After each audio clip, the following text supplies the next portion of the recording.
Like it's connecting. Did it connect? Did it connect? That's the question. Hello, beautiful people. I'm going to assume it connected. So I've been sitting here talking, not sure if it's live yet or not. I'm going to just assume it is. I've decided that it is. It's live. Hello, beautiful people. It says, okay, I need to take a screen grab of that thing so Keith can see that warning message later. All right.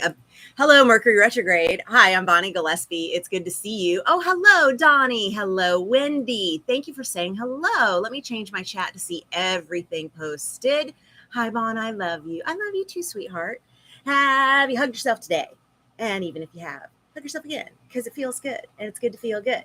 I always like to start things this way. It is so Mercury retrograde. Oh my gosh, it is so Mercury retrograde. Make sure you get your shadow side after you do that one. Hello, Jessica. So good to see you. Oh, thank you for the hearts.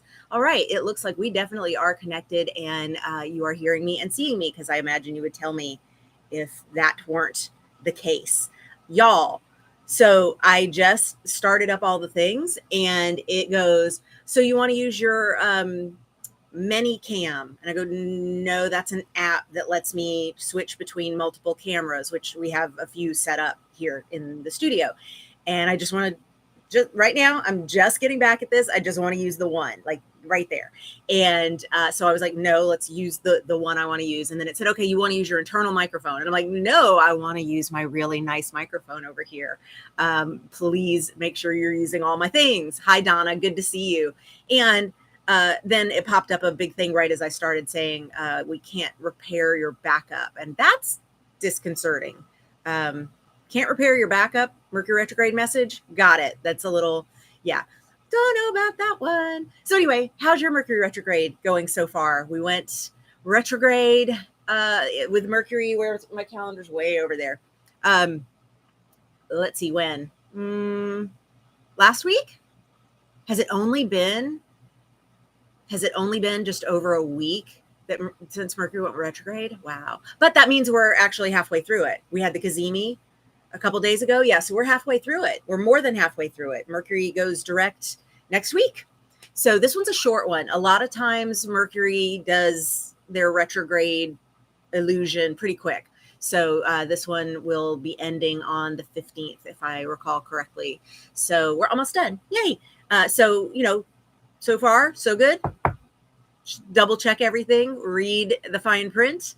Hello, Mackenzie. Good to see you. Dipstick broke in the tube of the mini and then repaired. Repair is a great Mercury retrograde word. And of course, Mercury represents communication and travel, which is why we spend a little more attention on Mercury retrograde than the other retrogrades. Everything goes retrograde, except the Earth and the sun and the moon. I guess technically Earth goes retrograde from all the other planets. And if we're not on Earth, we could see it that way, but it's because it's all an illusion. It's all just a perspective shift. And it's really good to remember that changing our perspective from time to time is a good idea. Mercury is the one we pay the most attention to, not only because it happens the most frequently, because Mercury is the closest into us, but also because it is the one that represents things that we are constantly doing and using. Communication, travel, especially short end travel. Like Mercury is not so much about get on a plane and travel around the world and all the things that happen when you get a world away, but the getting to the plane, getting on the flight, making sure the flight leaves on time, never, making sure that your seats are where you thought you bought them. Oh, wait, they don't have the rental car reservation that you made. That's all Mercury. And communication, all of our tech. And so specifically the dipstick breaking off in the mini, like, yep. There you go. And also these are things that could happen anytime, obviously. But when Mercury is retrograde, we don't want to start new things because initiating things during that energy can bake confusion into them. And so I love to use Mercury retrograde in particular for things like reviewing, replacing. Of course, Donna said repaired, and I immediately latched onto that RE word, retrograde, it's a really easy way to remember that the things that are reviewing, re-editing, revisiting, those are all things that go with the retrograde energy, but not so much initiating, not so much starting new things. My cousin, why am I red? Oh, because I'm having a Mars transit. I heard from my cousin, and hi if you're watching, cousin, she texted me before Venus went direct and said, "Oh my God, I just bought a new car," and I wrote in all caps, "In Mercury retrograde plus Venus retrograde, what kind of astrologer's cousin are you?" Like, oh my God, like boom, boom. That's wow. Okay. So that, it doesn't mean it's the end of all that could possibly be good. It's not a death sentence. I got my car under a retrograde. I have to double check what it was, but we're together 34 years and counting. My car, yeah, my baby car, I got August of I started to say 20 of 1989, and I still drive it. So the mighty Tic Tac is still my baby car. So yes, though we definitely had some early struggles, and I remember my mom, astrologer, saying, if the car comes in on this day, because it's a car that when they first came on the lot, people were showing up with cash and buying them off the wait list rather than or buying them off the lot rather than letting them go to the next person on the wait list. And I had gone to the lot a month before, like around like July 4th when they first came out. It's a 1990 Mazda Miata, and in 1989 each state got 50 Mazda Miatas in red, white, and blue. And that is on July 4th. They rolled out 50 per state. And I have one of the Georgia 50 in white. So my car is rare, and I am the original owner. When I got her, she had like 2-point-something miles on her from being driven up onto things and down on things, and then on, off the carrier and onto the lot. And, maybe my test drive was part of that. I don't know. But I bought her before she was on the lot. I went ahead and put money down. And what was happening is, because these cars were getting so much attention and being like, they're like Aston Martins, they're like Lotus Esprits, like this is a really big deal that these cars are rare. You need to like watch out, because if your name is on a list at the dealer, they could actually sell it out from under you, because someone's going to show up to that lot with cash and make someone a deal. And this was happening everywhere. And so I made sure that I was at the car dealership every couple of days, and I would just go and I would just sit there. And Rick, my guy, Rick was the name of the dealership. Who was my guy? Was it Mike? Mike would say, Mike sounds like a good car dealership guy, right? Mike goes, "Bonnie, that's not yours." Like, one comes on the lot, and I'm like, "Oh, there it is. And he's like, "That's not yours." And then I'd go away, and I'd come back another couple days later. One would come on the lot. We'd just go through this whole thing again. And it was hilarious. On August 11th, when I went, I was like, "Mom, I just know my car's coming today." And she said, "Well, I can tell you astrologically, if your car's there today, you are going to have some karma with this car. You are going to learn some lessons with this car." So basically, she was looking at the chart of the car and going, there's a lot here. And sure enough, in especially the first few months and couple of years, there were some, real scary things that happened that the car took care of for me. And without going into all the details of that, I remember saying, "I'm so glad that we have this ride or die relationship." And that's a phrase you probably don't want to use with cars, ride or die, because you could literally do that. But anyway, hi, Danielle. I'm glad you could join us. I was laughing at my cousin for making such a bold decision under retrograde. So it's not the end of the world. It just Venus retrograde. Tell me, how was your Venus retrograde? Because we now ended Venus retrograde after 44 days. This was a long one. Usually they're 40. This is a 44-day Venus retrograde in Leo, entirely in Leo. Like, that's, to have it all in one sign is also a lot of energy, a lot of attention in that area of our chart. How was your Venus retrograde? Buying something new or getting a new look during Venus retrograde is iffy, because you could decide what is attractive isn't attractive once the retrograde ends. One of the beautiful things about Venus retrograde is it puts rose-colored glasses on in lots of ways. It allows us to look at love differently, look at what we value differently, look at romance and partnership and the things we do for one another differently, and look at money, look at our relationship with money differently. And a lot of times when we buy something new or get a new look during Venus retrograde, a few weeks later when Venus is direct, we look at it and go, what the hell was I thinking? And so like a lot of times relationships will come back during Venus retrograde that then later we're like, I don't know. I probably should have kept that one closed off and on ice. Massive healing for Donna. Yeah, healings, plural. Good. I love it. Yeah, I had a really good Venus retrograde. Toy took me out, almost took me out. No, Toy, no. Oh, abrupt pause on romance, increased debt, attempted home purchase. All right, honey. Now that's a lot. That is a lot for Venus retrograde. Okay. That's a lot. Hi, Julia. Reevaluating my budget. Fabulous. That sounds wonderful. Oh, I'm so glad. Okay. Good. Thank you. Thank you, Julia. I appreciate you. It's interesting when we look at the love and money energy things in our lives and realize we just had a ton of attention and energy put there by Venus retrograde. We can see like, wow, yeah, I created something that brought in a lot of money we weren't expecting. My father passed away during Venus retrograde and he was Libra. So I'm like that. His timing is impeccable. It was a really great time for me to go inward and look at our relationship. And I wrote something, a blog entry that if you want to see it, you just go over to bonniegillespie.com and you can check it out along with some pictures and things. But allowed me to reevaluate everything with us. I knew he would be dying pretty soon this year because he had been unwell for a little while, and he would have turned 90 this month, Libra that he was. So good run, which is what we always like to say with somebody who's lived a nice long life. He had a good run. Danielle says, Venus retrograde changed my life, full stop. Health, marriage, money, so many insights, and all for the good growth. Danielle, that is awesome. That is so awesome. Wow. Lovely. Thank you for sharing all of that. Wow, that is a lot. Julia says a lot of reflections though. I wondered why my emotions have been heightened this week. Well, so let's talk about this week because this week has been a lot.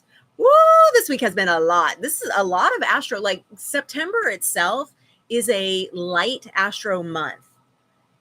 September is, Virgo season is always very active. Virgo sun, like it's time to do all the things. It's time to notice all the details. It's time to write the list over again, check things off, rewrite the list because you don't want the raggedy one with things crossed off. You want it all new and fresh the next day. Very Virgo list kind of time. The energy is very Mercury in that way. And we also had Venus go direct on Sunday. I lied. Venus go direct on Monday.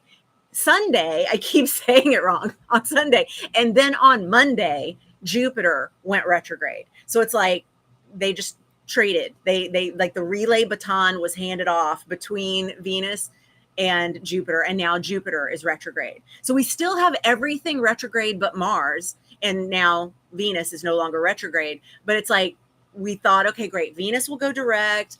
And then soon we will have Mercury go direct and we'll start to relax from all the retrograde. No, Pluto is retrograde. Neptune is retrograde. Uranus is retrograde. Saturn is retrograde. Now Jupiter is retrograde. And Mercury is retrograde. That's a lot. Chiron's retrograde, but Chiron's retrograde almost all the time. So let's see. Oh, thank you, y'all. Thank you. Yeah, 90 is amazing, right? I mean, may we all be so lucky. And I was there for his 85th birthday, obviously 5 years ago. I was also there more recently, was there in 2018, 2019. And then pandemic, I hadn't gone back during any of that time. But also by then, his dementia was to the point where he didn't know why I was saying I was Bonnie, because he would wake up in the night and go look for me, thinking I was 5 and should be in my bed in my bedroom in some other house. that we used to share together. And I kind of love that. I kind of love that he, in his final years, went to a place in his brain where I was 5 and we lived under the same roof. And he wanted to make sure I was tucked in and in my bed, because I'm sure that that is a real thing that happened, that he would go and check on me before he left, which happened when I was, I think the first time he left, I was 6. And then he came back for a little while, left again when I was 8. And then, from 6, 7, 8, 9, my life was just completely not okay. But I like that he went back to when I was 5. I kind of love that. And so, he was healthy even all the way up to the end. He just started to have gaps and holes and things because of the dementia. But I mean, otherwise, good life. Good life, good life. Yeah, yeah. Kelly says, I loved the 44 days with Venus.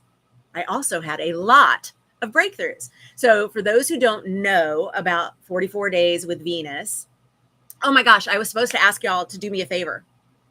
So you can start now. Can someone put in the chat 16 minutes equals 44 days with Venus?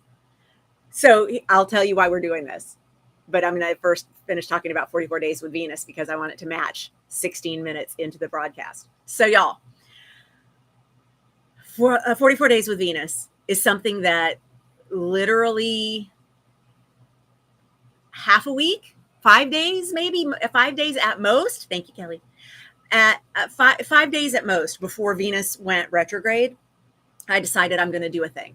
I have plenty on my plate. I am building the freaking calendar, for fuck's sake. And instead of working on the calendar every day, I go, ooh, 44 days with Venus. We're going to do 44 days with Venus. And I'm going to create content every single day. And in some cases, I revisit content that I had created previously or rejudged some of the things that I wanted to use. But we want to have this 44-day long love fest with Venus.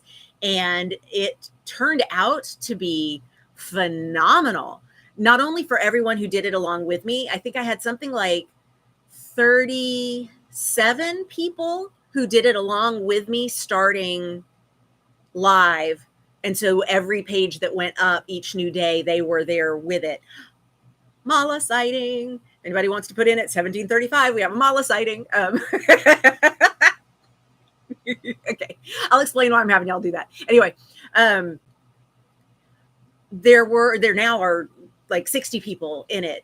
So you could start anytime. And the days open one day after each, right? Just like each day you get a new tool for connecting with Venus. And there is this whole like love fest, but also money mindset work. And while mindset is more Mercury than Venus, it's still obviously Venus's territory. And we want to use Venus to help us use more yummy words about our money situation. So we don't even need to actually talk to Mercury about how we're going to communicate about money. We need Venus to come in and infuse our words and our communication with ourselves about our money, because Venus is not worried about where the next dollar is going to come from. Venus is ready to receive. And y'all, at the people who received during these 44 days, it has been amazing. I will make sure to put a link in the description for how you can join 44 Days with Venus if you would like to experience it for yourself.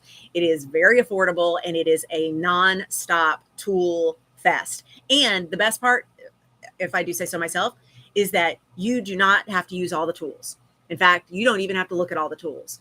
You can open a day and decide this is a tool for me and use it, or you can not even look at the day because the title is something you're not into. Like, Venus doesn't care. Venus is not coming checking your homework. Venus does not come grade your work. Venus does not give a shit about any of that. She's like, here are some tools on offer. And it would be really weird if I used like Saturn pressure to get you to use the Venus tools. Don't care. I offer them to you. If they work for you, use them. Yeah, I know he's such a precious boy. I know. I know. And it has been really wonderful, Kelly. I agree. I love Kelly has had in her family student loan forgiveness. Talk about receiving. Talk about Venus. Okay. I did not get that. I was really hoping that would come through for me too, but it's not over yet. The kind of loan I have already gets forgiven at some amount of years. I want to say 25 years. And I think I've been out of grad school almost 25 years. So I think my loan gets forgiven next year anyway. So I may not have qualified for the early student loan forgiveness because I already have a loan that gets forgiven.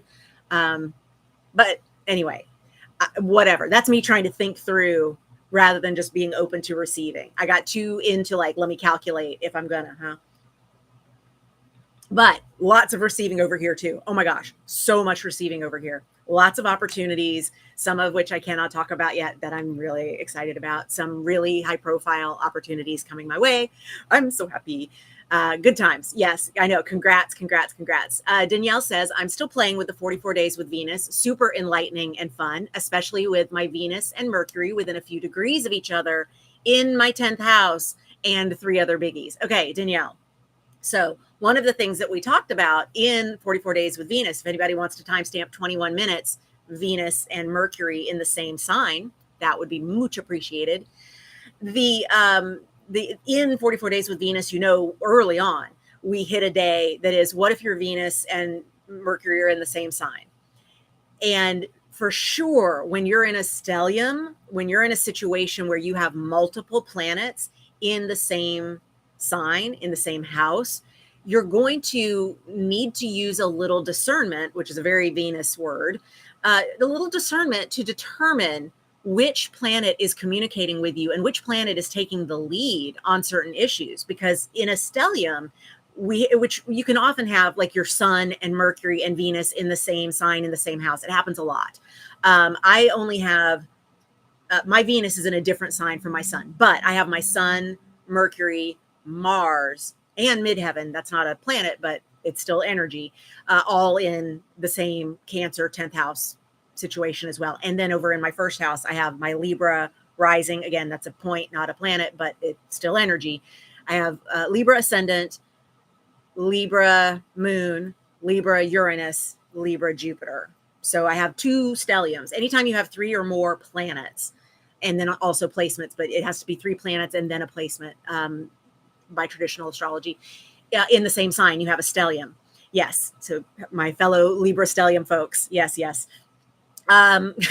You can never make a decision, Libra stellium folks. I know. The struggle is real. But what that means is so much energy comes into that place in your chart that you don't really know the difference between, in the case of Danielle, your Venus and your Mercury and the other 3 that are there. Like there's so much energy. It all just becomes a chord. If we want to think about music, instead of notes, it becomes a chord.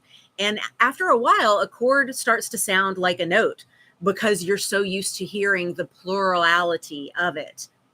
You like my music metaphor? I think that works. It just starts to sound like its own note after a while. And wherever we have that stellium energy, it really does reverberate through in so many ways that we can't necessarily piece out, well, that was the G sharp or the whatever. So is there a G sharp? Is that one? I'm trying to remember my piano. Anyway, long ago. The thing that we want to do with the Venus and Mercury in particular is we want to notice how many words are necessary to explain what it is that we're thinking, feeling. Because Venus should be feeling and Mercury should be thinking. If we conflate those, which I certainly do, a lot of people do, it becomes, well, I can label these thoughts as feelings, but am I really feeling them? Here's how you know the difference. And I learned this through my mind-body healing process. It's very handy. If your ability to summarize your feelings can happen in a sound like or a single word like fuck. Like, you know how you're feeling if you say fuck like that, right? That's a feeling. If you use lots of words to explain it, if you use, let's say, more than 3 words to explain it, that's not a feeling, that's a thought. So that's right there, how you can tell the difference between Mercury and Venus. Venus is going to use a word, a purr, a sound, a touch, a sense. And Mercury is going to give you lots and lots and lots and lots and lots of language. Just think about the signs that they rule. Mercury rules Gemini and Virgo. Those are 2 signs that know how to use some words, y'all. Case in point, Mercury, thoughts, words. Okay, great. All right. So how do we start to peel them apart if we've got more than just those 2? This is one of the things that I got so excited about in 44 Days with Venus that didn't exist before 44 Days with Venus. I actually created this face-off between Mercury and Venus and did a here's how you can tell the difference. And I used topics that they tend to each have a position on. And I did a rap battle between them, basically. And it was so good that I went, I'm going to do this for every planet plus Venus. So a couple weeks later, we did Mars versus Venus. And then we did the sun versus Venus because that's very similar to the Mars energy. Then we did the moon versus Venus because the moon and Venus are very similar in their feelings in us, but they have a very different agenda behind. And then went through Jupiter and Saturn. So I decided I love this series so much that I am going to create for all the planets. So I'm going to go through and do Saturn versus the moon and Mercury, and where do we go from there? Venus and Mars and Jupiter. Did I say the sun? I didn't say the sun. And so we would have, like, here's Saturn having a rap battle with each of the other planets and luminaries. And here's the moon having a rap battle with each of the other planets and luminaries, because just being able to go to those infographics and know, oh, that's my Saturn talking. Oh, that there goes my Jupiter again. It's just super handy. And I my brain kind of like already thinks like that and labels what is happening, which planet is in charge of what it is that I'm experiencing. I just want to see what my puppy's getting into. Are you leaving? Yep. Bye. Bye. Bye, baby. My sweet boy. He's such a sweet boy. Yeah, we had a play date over here. So all the pillows and all the blankets and all the toys are over. Yes. Time to play. Yeah. So I'm going to be making that. I'm very excited. Okay. So why? Yeah, it is nice to figure out how to unlayer the layers and do some remediation, right? Because we don't necessarily know which planet is in need of chart harmony until we separate some, decouple some of that. What is it, the conscious uncoupling? No, we actually just make sure that we can hear the notes in the chord. I really do love that metaphor. Kelly says, my Venus and Mercury are also in the same sign and house, Libra 7th. Stellium in Libra, right? Yep. Stellium in Capricorn and Sagittarius. Amber. So all the work and all the play. How does that work out? The box or the curtain? Yeah. Yep, Donna, it is so let's make a deal, old school boxer curtain. I so understand and appreciate your reference there. Yes. Danielle says Sun, Midheaven, Saturn to round out my 10th. Okay. Well, good news, Danielle. As a fellow Sun, Midheaven, Mercury 10th, I can tell you, you can't help but succeed. Especially with that Saturn, you can't help but be rich while you're doing it. Also, by the way. But all that in the 10th house, very public. Not a lesson you will have in life that will not be seen by the world. And sometimes we would like to have lessons that's none your business. And we kind of can't with that much energy in the 10th house. Hi. Are you my goodest good boy? You are? Will you let me pick you up? What do you think? That was a good stretch. Will you let me pick you up so you can say hi? He says, no, come play with me. All right, I'll play with him in a minute. I got a play bow right here. How can I not? What a good boy. Oh, I love him so much. Yes. Where did I leave off? Yes. When you have lots of planets in the 10th, Everybody's business. Everybody's business. Yep. So I remember my brother saying to me at one point, you need to not be so public about all your stuff. I was like, okay. I was like, you need me to not be so public about all my stuff. Luckily, we're different. Here's me. I will be public about my stuff. Are you coming in to say hi? No. Husband walking by. Okay. What else? Okay, good. I'm so glad. That was a great explanation. I love it. So to help Jill with Venus in Virgo, should I be trying to incorporate more Venus-y stuff into my life? Yes. So Venus in Virgo is one of the signs. We talked about this last time. So 2 weeks ago when we were talking about the essential dignities. If you missed that live stream, just head back over to my live section. I noticed that the videos and the lives are listed differently in my YouTube channel. So head over to the lives section and find the essential dignities if you want to know if you have a Beyonce planet. Jill learned last time that with Venus in Virgo, this would score. Oh, let's put this down at 31 minutes, please, in my chat timekeeping, please. Thank you. That this is if your Venus is in detriment. We'll go with that. Okay. 31 minutes, Venus detriment. All right. So if you've got any planet that's in detriment, and we went through those all in last time's live stream, you know that this is a planet that has some needs that it's not getting from the sign that it's in. And so for Jill specifically, this Venus in Virgo is going to have all this perfectionism and fault finding. Let's talk about why Virgo does that, because it's Virgo season. Virgo loves a list. Virgo is a healer. And the easiest way that Virgo can heal is by getting a list of everything that's wrong. So don't be mad at her. Her job is to heal. And the way she can heal completely is with a complete list of all the faults and flaws and failures. How does that feel in life? Not great. If you've ever been on the receiving end of criticism from a Virgo, you know it can feel like a big shame.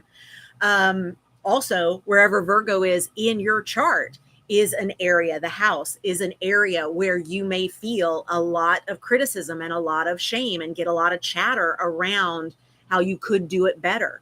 And I think a lot of that is the patriarchal programming and the societal benchmarks that we have for achievement.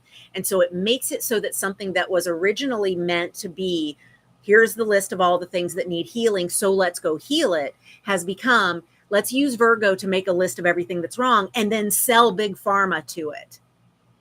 So I think because we turn non-problems into problems so we can sell people solutions, capitalism, I think that we have the understanding of why Virgo can be so meticulous with the list in ways that don't feel good. But when we remember that her agenda is to heal, and if we would just let her do her healing, it wouldn't be problematic that there's this criticism list. But what does that mean for Venus? Venus believes she's perfect as she is because she is. Venus believes she doesn't have to change anything in order to receive. She knows she deserves because she exists. And Virgo's over here making a list of all the things that need to be changed. And so that's why there is this relationship of Venus in Virgo that's a little harder to deal with. Venus doesn't get to express herself as fully in Virgo because the sign is meant to detail flaws. And Venus is not into that. So what is the recommendation for any planet in detriment? You do some chart harmony. And so specifically for Venus, you do things that align with the Venus color. And in chart harmony, Venus is green. That means you can do any of the things that are on the green list. And I am actually going to see if I can find a blog post. Actually, if you go to Bonnie Gillespie Chart Harmony 101, I think. Yes, perfect. If you go to bonniegillespie.com/chart harmony 101, and there are dashes between chart and harmony and 101, I just put the link in the chat, that will take you to a master list of all the planets and their colors and links to how-tos. And so the one that you want for Venus in particular, when you scroll down, is it's safe to receive. The message that a debilitated Venus is getting is it's not safe to receive. It's not safe to receive until I fix all these imperfections. It's not safe for me to allow love until I fix the things that people have criticized about how I love, or who I am, or who I love, or where I love, or how I demonstrate my love languages. With money, it's not safe for me to receive until I get the kind of job that Virgo would want me to have, rather than the kind of job that Venus would want you to have. And Venus would want you to have a job that entailed tits out, sitting on the shell, receiving grapes. That's her job. And Virgo says, I need to make more lists and I need to do more healing. And so that's why that's a little challenging. So do things that are on the it's safe to receive list. And so that would include things like getting a massage. It would include things like doing things that are beauty treatments. Even if you're like, oh, I'm so not a beauty person. I'm not at all. And I have these amazing collagen facial masks that my friend brings me back from Korea. They are amazing. Like they are the shit. They are the ones that you can't get because they're so good. And she brings them back every time she travels and brings me like a stack. And I take them. I used to take them when I travel and do them in hotel rooms in the fluffy robe. And it would just be this like room service face mask, like spa day in the hotel room. Now I find ways to do that here, but just like do things that are in service of Venus, in tribute to Venus. I have certain oils that I get from different places. Sphere and Sundry is the main one that does planetary remediation oils, but they're also very expensive. I mean, they're worth it.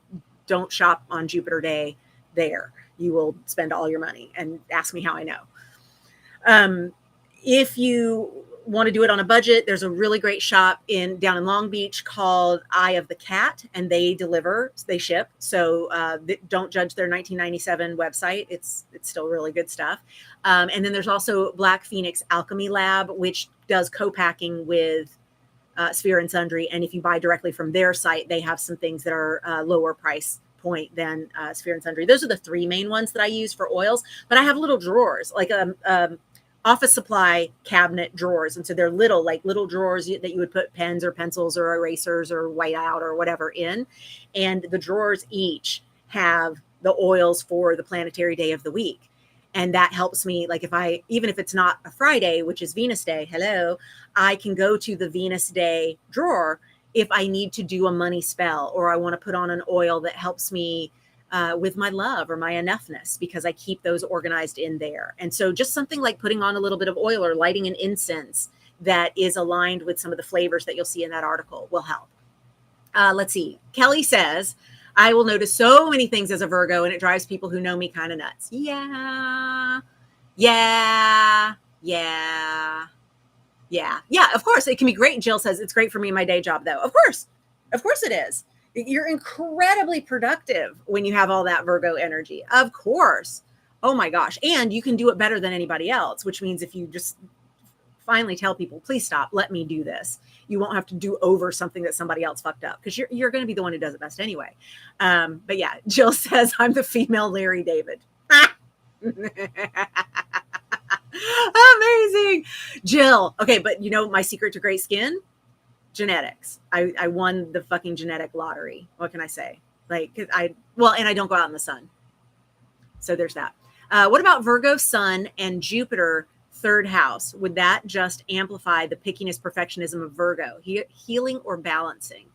So, all right, Danielle, hang on. I'm going to first say, someone put in at 39 minutes. Why is Bonnie having us put on the time?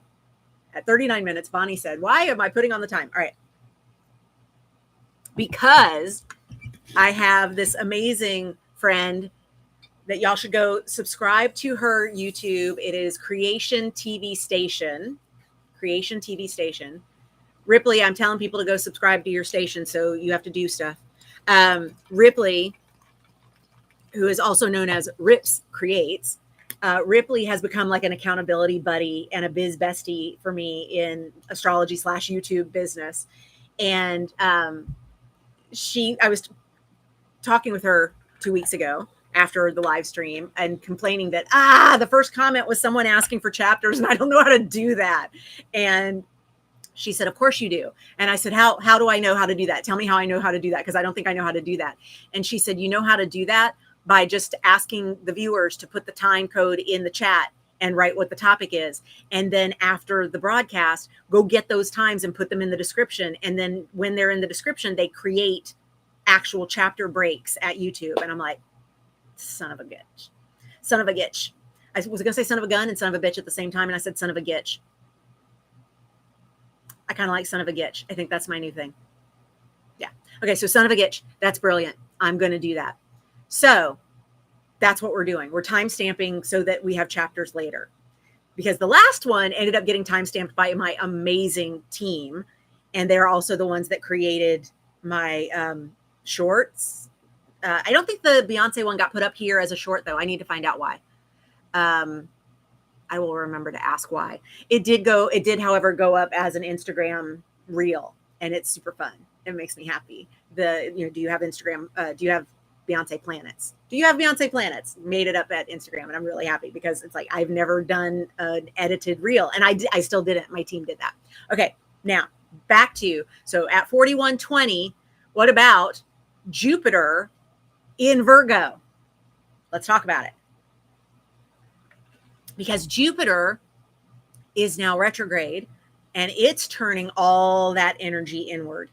And this is happening wherever we have Taurus in our charts. So just know that the way Venus was retrograde in Leo, and we had wherever we have Leo in our charts, get a lot of Venus energy over the past 44 days, over those 44 days, but also Venus entered Leo long before that. So we actually, and Venus doesn't leave Leo until October 3rd. So we actually have something like 5 months of Venus in Virgo. And Venus in Virgo. We have 5 months. We have like 5 months of Venus in Leo. And Venus is usually only in a sign for a month, less than a month, because she travels faster than the Earth. And so the way our sun signs change, Venus changes around that, usually a little quicker. And retrograde is what then put her in one sign for 5 freaking months, which is great. This is different than when Mars was in Gemini and we had seriously 7 years. It was 7 months, but 7 years of Mars in Gemini last year. Okay, so this time for Jupiter being retrograde, it's happening in Taurus, and it will be in the same sign the whole time. But Jupiter makes things bigger. Jupiter is expansive. Jupiter has no discernment. So where Venus has discernment, and Venus can be selective, and Venus is going to say, you have everything to choose from, always choose the best. Jupiter is going to say, you have everything to choose from, so choose everything. That's the difference in those two. Venus says, oh, wow, there's a buffet. I will pick and choose what's pleasing to me now. And it's fine if it's different later. It's what pleases me now is what goes on my plate. Jupiter says, oh my God, the whole buffet, and then hoovers the whole buffet. So Jupiter in Virgo, back to Danielle's specific natal question, is going to make the energy of expansion bigger in Virgo. And so where can we expand that Virgo energy? Where can we expand the energy of list making and possibly becoming obsessed about things? It can also be, how can we add glitter to the healing process, which I really like that spin on it, because that makes it less about, Virgo is nitpicky and more about Jupiter adds glitter everywhere she goes. And so this is true for all of our placements. And so at 4420, if we could put in, this is the formula for all of your chart so that you can always work this out. The planet is the what, the sign is the how, and the house is the where it shows up in your life. I'll say it again. The planet is the what, the sign is the how, and the house is the where it shows up in your life. So to use that formula, Danielle wants to know about Jupiter in Virgo in the third house. We would say Jupiter is the what? What is Jupiter? Expansion, luck, opportunity, faith, blind trust, religious expansion, educational expansion, glitter, glitter, glitter, just luck fallen from out of nowhere, all the things, more, all the exclamation points. That's big Jupiter energy. So that's the what. And then the how for Danielle is the sign Virgo. So the what is done in what kind of way? What's the how kind of way that we do our Jupiter? We do it in a Virgo kind of way. Well, we've already been talking about a lot of Virgo so far. Virgo's what kind of way, Virgo's how kind of way is list makey and attention to detail E and noticing all the things E and healing all those things once we've itemized all of them. But there's also a little bit of martyrdom with Virgo because Virgo has this, fine, I'll just do it. Nobody else can do it. So I'll just do it. And that can become a little, it has a sense of martyrdom to it. It can be a Cinderella. Why do I have to do all the things? And so your more comes from a how of all the list making and all the detail noticing. And then where does that show up in your life? Third house. That is how you communicate. It's how you learned in early childhood. It's how you first communicated as a kid. It is how, where your neighbors are. It's also your siblings or cousins or very close in family and folks that you are very tight with, usually that you grew up with, and anything that's like neighborhood travel kind of area. So you would say Jupiter shows up in my life where? With that population. And so we would say possibly an early childhood education that was very, very, very important that we stick to all the details, but then look at all the places we can go because Jupiter does all the learning, all the expansion. And the reason I keep coming back to early childhood with this is because specifically third house loves to look at how we learned how to learn. How deep we go, how surface we are. And with Virgo there, it's attention to all the details lets you master everything that you want to do in life. So how we like that? We're good? We've got a few minutes left. What other questions might you have, beautiful people?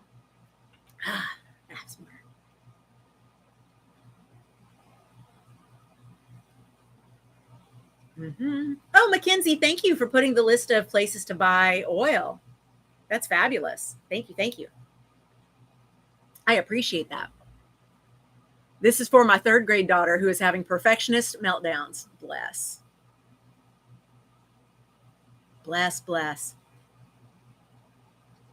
Yep. Yeah, Danielle. How do we tell Virgo perfectionist there's no such thing as perfection? I've never met a Virgo who would believe me if I said that. Virgo believes there is such a thing as perfection. Wherever you have Virgo in your chart is a place that you aspire to perfection and believe it's possible. And worse, believe it's a personal failure when perfection is not attained there. That's Virgo. Again, I think society has a lot to do with why we think it's a failure if there's not perfection there, because perfection doesn't exist. Nature itself exists because of all the imperfections that create us and creatures and the world that we are. There's no such thing as perfection. It cannot be attained. It's just, nope. I have Virgo in the 12th house. All my Libra rising friends who share Virgo in the 12th house, you believe your mental health is something you can perfect. Nope, you cannot. And that OCD you have is something you will need to learn how to manage because it is not helping. Virgo, 12th house. Yep. I'm sending you hugs, Danielle. Sending you hugs. Alexandra says, my Jupiter is in Aries in the 6th. Is that why I'm struggling so much lately?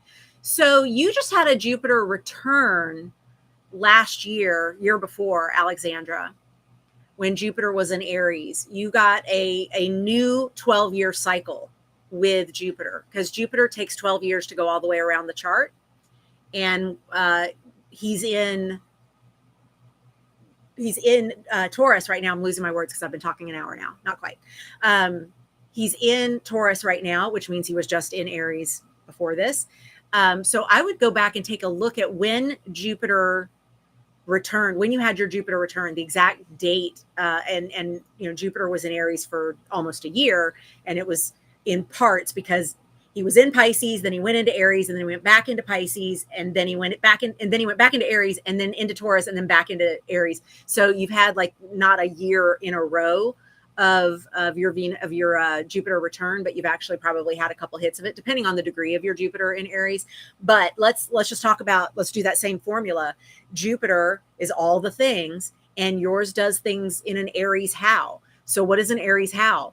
Fiery, popping off, taking action, thinking about it later, no real plan. Let's just go. Gotta move. And in the 6th house can create a lot of burnout, because that is all the energy of Jupiter, which is all the energy. Jupiter would explode the universe if not for Saturn's orbit keeping it from doing so. That's why Saturn is the planet of boundaries. It actually holds Jupiter in from being a full gas explosion that sucks up the entire universe.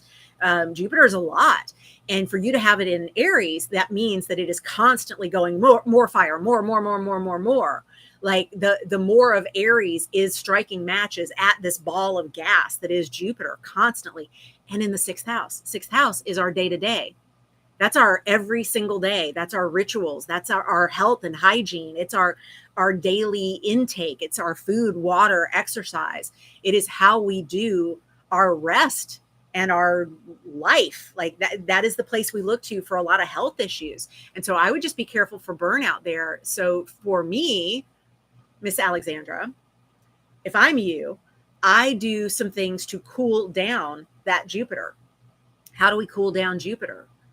Let's use Jupiter and Taurus as a great example of how to cool down.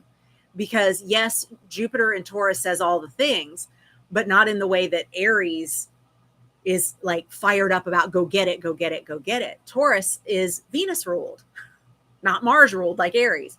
So what do we know about Venus? She will sit and wait for it to come to her, and it does come to her. So maybe this is a really good time for you to allow the struggle to not happen so much. I think a lot of the struggle you're describing is from trying to light that fire and make things happen rather than just letting them happen. Unlearning all this stuff, though, thank goddess, says Kelly. Yeah, about all the Virgo perfectionism. Yeah, Virgo in the 6th. So everything I just said about the, perfectionism of the Virgo, and then the 6th house, as I was just saying to Alexandra. Yep. I'm going to lean in, says Danielle, and love all over her perfectionism and maybe shift the combo to excellentism and loving how she works so fully to be her best. Yeah, Danielle, and wherever we have Virgo, if we can soften the need for perfection there, that'd be great. Really challenging for the 3rd house, because especially as still a youngster, she is in an environment where school tells her this was less than perfect, with actual number grades on tests and pieces of paper. And like, it's so ridiculous that my Montessori education is shining through now. I think the public education system and the private education system that tries to mimic the public education system but improve it is all a bunch of bullshit, and we should all do Montessori. But that's because that's what I did. And I know the biggest advantage I had is being Montessori educated from the age of 2, learning how to learn, which they don't teach in our school. I mean, our educational system is created to make workers. It's created to make good servants to the patriarchy. it's good to help corporations stay led by very rich, cishet, straight, white, able-bodied men. And everyone who gets educated in the mass education system is meant to be a good servant to that capitalistic, consumeristic society that we are based on. So education is not often created to help us learn or learn how to build a business or learn how to be our own person or learn how to be an artist, learn how to be a creative, learn how to build things that make us happy. We're taught to walk in single file line, raise our hands to be recognized before we are allowed to assert a question that maybe we had 5 minutes ago and now we've forgotten it.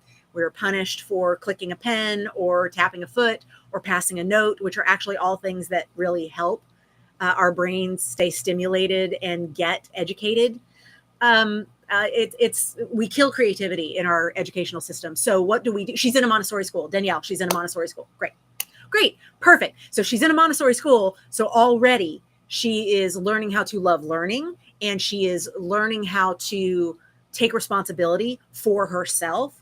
When she finishes an activity, she puts it back in its container and puts the container back where it goes, because that is how we respect the population of fellow learners who might want to also use that activity later. And a lot of that self-directed but responsible to the community type stuff that's built into Montessori education is meant to show us not everybody does it perfectly. Not everybody does it the same way. If someone's slow to get their shoes on before we go outside, we all wait. We don't make that person get demerits or have to run laps because they were late getting their shoes on before we go play outside. They actually are waited for because that's what a community does. So that is thrilling. That is thrilling. Good. She's excellent at resting. Great. Not only is my Venus in Virgo, but it's in the 7th house. No wonder I'm perpetually single. So Jill, back to what is the planetary remediation you can do.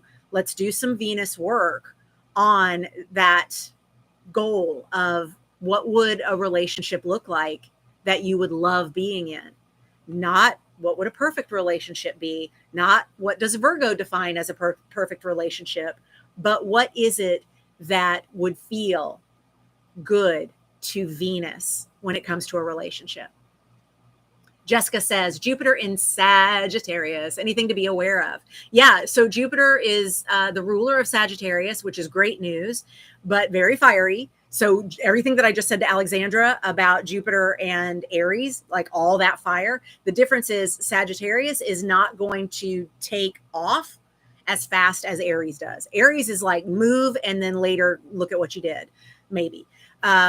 Sagittarius is I'm going to pull back this arrow. I am going to look at where I'm going. I'm going to call my shot. I'm going to be sure that I like where I'm headed with this. So Jupiter and Sagittarius, you should feel great about expansive things. The relationship between this retrograde and that is not one that you are going to need to do too much work on. So just enjoy your blessed Jupiter and Sagittarius. It's a more what house, you didn't say what house it is, but whatever house that is a place that you love to expand and love to explore, love to go deeper, but not in the Scorpio kind of way, more in the, like, how do I go deeper with learning things experientially? How do I learn more? Sagittarius wants to learn more. Scorpio wants to dig up dirt more. It's a different agenda, but they both like to go deep. Yes. Okay, beautiful. Your Mercury in Gemini, Venus in Leo, and they're kind of great. Okay, Jessica, could you look at this chart? Mercury in Gemini. So Mercury rules Gemini. Jupiter in Sagittarius. Jupiter rules Sagittarius. And your Venus is in Leo, which means, like me, you just had your Venus return and are continuing to have your Venus return because of this amazing Venus retrograde in Leo. Jessica, you got chart privilege, girl. Mm-hmm. That's so overwhelming, says Alexandra, because my Venus is also in that house. Yeah, honey. Yeah, we should chat about that. We should chat about that. Yes. Nailed it, says Mackenzie. Thank you. Lisa. Yay. I'm glad you were able to join in the chat. Jupiter in Aries, so same as Alexandra. With trying the moon in Leo. Yum. Leo moon. Rawr. in the 11th third, totally relevant to this Gemini rising. Yes. I know there was someone recently, an astrologer, who said, check on all your Gemini rising friends. There was a transit that was really rough for y'all last month. And so I mostly work with mutable risings. In fact, I have so many Gemini rising clients. It's a little ridiculous. I have so many Gemini rising clients. I actually did the paper's over there, but I had a list that I made of, like, just because I'm so curious. I love tracking patterns of, like, what do I have the most out? I just read tits are out now. Jill, you're cracking me up. Yay. Oh, good, Mackenzie. I'm glad your kids are in Montessori too. Okay, excellent. Yes, best thing I ever did for them. True. Yeah, I mean, here I am, 53 years old, still saying the best thing my parents did for me was get me started at Montessori at age 2. Like, and that was the earliest they will take someone on, or at least where I was at that point in time in the 70s, was you could be 2.5 and start that school year. And I was 2 and a month.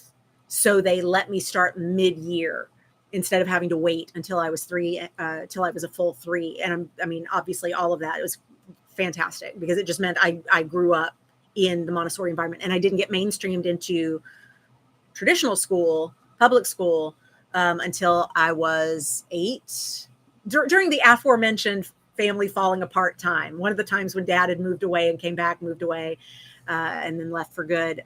That was one of the upheavals, was we can't do Montessori anymore. Yeah. Anyway, I'm checking on my Gemini rising people. I hope that you are all taking really good care of yourself. I did a survey map of all my clients, and just noticed that I have a ton of mutable rising folks, mutable dominant folks. Bring on the grapes, says Jill. Good. Okay, excellent. Hi, Nicole. I'm glad you're here. Thank you for joining us. Jupiter in Capricorn, Mackenzie. Oh, that Jupiter. Is Jupiter in Capricorn one of the ones that we talked about last fortnight? Let me see. It is. It's in fall. Ah, shoot. All right. Sorry about it. Yeah. Unfortunately, Mackenzie, Jupiter in Capricorn. So your Jupiter is in fall there. I mean, and it makes sense. Capricorn says work, and then when you're done, work some more. And then, oh, how about doing some more work? And Jupiter says more. So you can see how that would be a recipe for either not getting along, because Jupiter wants to drive the party bus to Vegas and Capricorn wants to start a bus business. And do all the things that are involved in running a new business, and then franchise it, because it's never enough to just be successful. Capricorn has to find another way to be successful. So either they have completely different goals, because Jupiter wants to party and Capricorn says no party, or you are always overworking because Jupiter says more Capricorn things, and that's a rough combination. Yep. You were in a funk before this, baby. I'm so glad that you are breathing and celebrating. And just know that that's one of my favorite things about astrology, y'all. There's always another transit coming. There is always something that is happening in our charts that will not be happening the next day. And yes, sometimes there are years-long transits that we all go through generationally. I mean, I'm speaking to all the folks with cardinal on the angles and all the Pluto and Capricorn that we just got through, almost all the way through it at this point. Like, yes, we are going to have years of things, but also the moon changes signs every couple of days. We are always moving into another relationship with our charts constantly. So it just, if nothing else, look at the moon. Right now, the moon is in Cancer. It means you're going to be extra feely. You're going to be extra emotion. You're going to be extra taking things personally. You're going to be extra thinking by the way, could we pay attention to Mala for a second? You want to talk about beautiful belly? He has a Cancer moon. He and my husband have Cancer moon. So sensitive. Oh my God. So sensitive. Seriously, look at this belly. Are you kidding me? Are you showing me your belly? Do you think I'm baby talking you, so you have to show your belly? I am kind of baby talking you. And then you have to bite your wrist while you show your belly. I can't with this. I can't. I mean, you are such a sweet boy. You are such a sweet boy. You got wild eyes. You got wild eyes. Are you playing? Yeah. Yeah. Okay. All right. That's my good boy. He's such a good boy. I love him so much. Boy, he's a good one. That's a good one. Cancer moon. If you're feeling extra delicate and extra sensitive, do blue chart harmony activities. Do blue chart harmony activities. It will help you feel better. And then the moon will be in Leo in just another couple of days. And when the moon is in Leo, strut. Let that fire burn off all those emotions that felt all watery and extra. It's always shifting. And because it's always shifting, so are we. So we can enjoy that. That is an absolutely wonderful part of all this astro stuff. Awesome. Okay. Can I do a webinar or course someday on what things like trine, square, et cetera mean and how it affects us based on our charts? Yeah, I did. I did a teach on the aspects for my Live Your Chart membership. I will see about turning that teach into a webinar. I should be able to do that, Alexandra. That's doable. I made a little teach in our Live Your Chart membership. We have, like, as soon as you join, there's this whole big library of these are things you're going to need to eventually know if you want to have the full vocabulary, and it's constantly being added to. And one of the things was a quick course in the aspects. But yeah, I can do that as a webinar. I should be able to do that. Thank you for the request.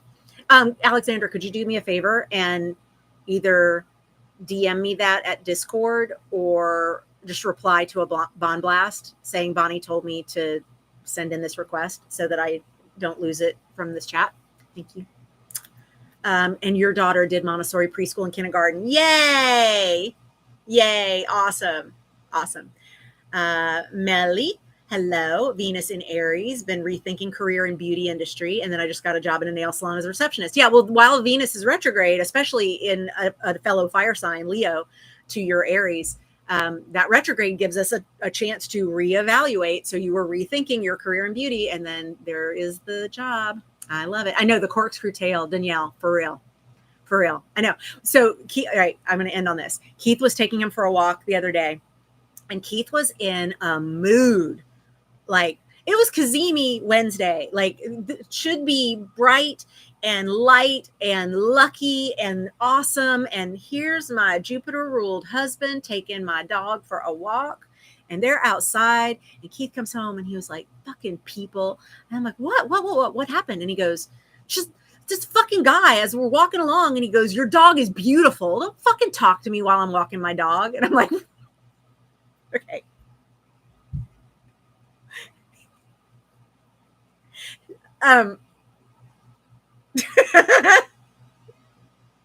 So his Mercury's in Aries, which is Mars ruled, which of course Mercury received that communication as a threat somehow. I don't know. My Venus ruled self sees that as, of course my dog is beautiful, and we're making the world more beautiful together by walking outside and sharing his beauty with the world. I mean, I know. Oh, Keith, right? All right, y'all. This has been fun. Thank you for celebrating being back on live streaming with me. Remember to give yourself another big hug, even if you've done it before. Do it again, because we neglect self-hugs and they feel really great. Venus especially appreciates them. For those of you who have done 44 days with Venus or are continuing to do 44 days with Venus, I will see you in the comments there. I will also leave comments open, obviously, on this video. Not obviously, I used to not, but I've been trying comments. I've only had to delete one from someone who told me to read a book. His username was White Lives Matter, and then he told me I should read a book. And so I mean, I guess he's right. I should read a book. She says as she looks at her towering bookshelf, 1 of 10. Anyway, I'm leaving comments open, even though there is this very interesting kind of personality out there. I know. Absurd. I know. I should read a book. All right. Love y'all. Be good to yourselves. Thank you for the Mala love, and thank you for the Keith love, and thank you for the Bonnie love. Make sure you give yourself some love. I'll see you next time. Bye, everybody.